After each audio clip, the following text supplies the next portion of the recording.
Bienvenue à tous, je m'appelle Philippe Cardinal. Dans cette série de capsules, je vais raconter l'histoire de la fille qui épousa un ours. Aujourd'hui, la capsule numéro 9, fin tragique. Ils n'ont aucune difficulté à repérer et à battre les 3 ours. Mais quand vient le temps de dépecer les cadavres, ils ne se donnent absolument pas la peine de le faire selon les rituels prescrits.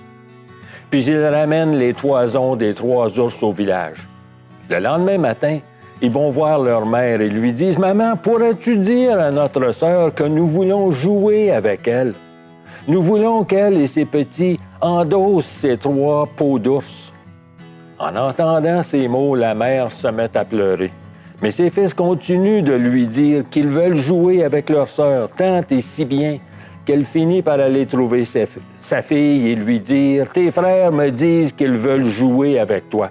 Tu dois endosser cette peau d'ours et marcher exactement comme une ours marche dans la montagne. » La fille est déçue et fâchée. « Comment ose-t-il me demander ça?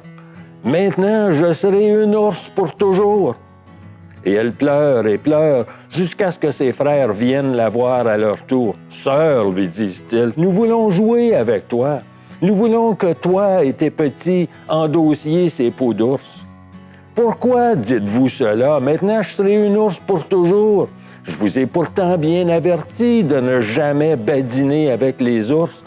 Maintenant, je vais endosser cette peau d'ours. Vous viendrez et vous nous verrez dans la montagne. » Et elle s'empare des 3 peaux et s'en va dans la montagne avec ses petits. Elle prend l'une des 2 petites peaux d'ours et l'enroule autour de l'un de ses fils. Elle l'ajuste ici et là et bientôt la peau lui va comme un gant bien ajusté. Puis elle fait de même avec son 2e fils et bientôt il est devenu un véritable jeune grizzly.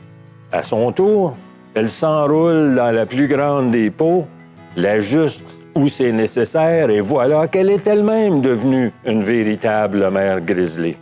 Plus tôt, le frère aîné lui avait dit « Ma sœur, nous allons tirer avec nos arcs et nos flèches, mais nous n'utiliserons que des pointes en bois qui ne seront même pas aiguisées. » Mais pendant que les 4 frères s'approchent furtivement de leur sœur en train de manger des baies comme n'importe quel grizzly, le cadet s'arrête et la regarde. Elle n'a pas du tout l'air d'une personne humaine. Au contraire, elle a tout l'air d'une véritable mère grizzly.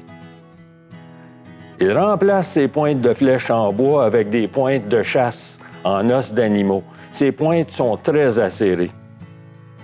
Puis le frère aîné décoche sa flèche à pointe de bois et frappe sa sœur en pleine poitrine. Mais comme sa pointe n'est pas aiguisée, même si ça doit sûrement lui faire mal, elle ne pénètre pas la peau de l'ours, qui court se cacher derrière un arbre. Mais l'arbre est trop petit, et les 2 autres frères aînés décochent leurs propres flèches. Tous 2 en même temps, et l'ours est doublement frappé.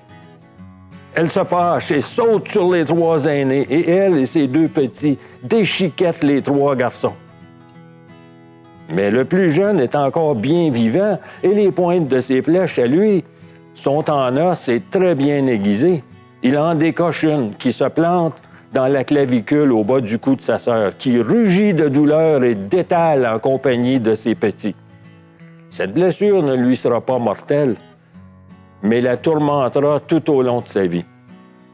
Et ni elle ni ses petits ne reviendront plus jamais auprès des humains. Quant au cadet, maintenant que ses frères aînés sont morts, il sortira de l'ombre et deviendra un chasseur légendaire de sa nation. Ainsi se termine l'histoire de la fille qui épousa un grizzly, telle que racontée par l'aîné et chaman Tlingit Jake Jackson en juillet 1949 à l'anthropologue Catherine McLellan.